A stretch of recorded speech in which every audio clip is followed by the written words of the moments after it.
You said that women can't have it all, and you got a lot of pushback I for that. did. I got in big trouble for that. Did that surprise you? And do you think that was a fair pushback? I understand where people are coming from that, because it's like, we've gotten so far, why are you saying, you know, that you can't? So I really appreciate the debate, and even the criticism. I totally get it.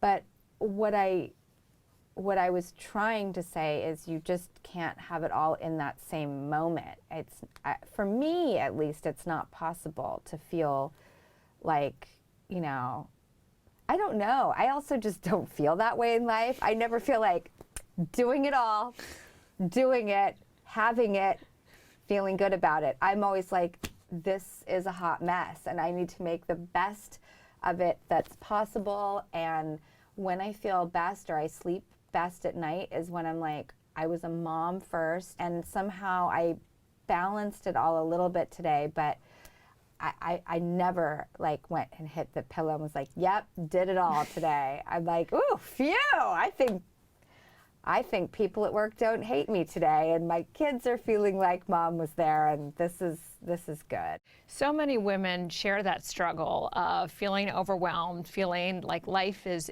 really chaotic and not ever balanced. Yeah. And we often are so hard on ourselves about that. What advice would you give to women, and how do you navigate that, you know, things that you talk about in your book, the guilt associated with leaving your kids, the chaos that is life? How do you deal with that? I try to spend as much time with my kids as possible, so that when I step away, I actually feel good about it. I'm like, you probably want me out of your face for a minute. This is good for both of us. And that helps. Just really being present with them and spending so much time with them that, you know, stepping away actually feels like a good thing for a minute, and that helps. At least that's how I've figured out what feels right for me. And then, you know, I just think it's never going to settle.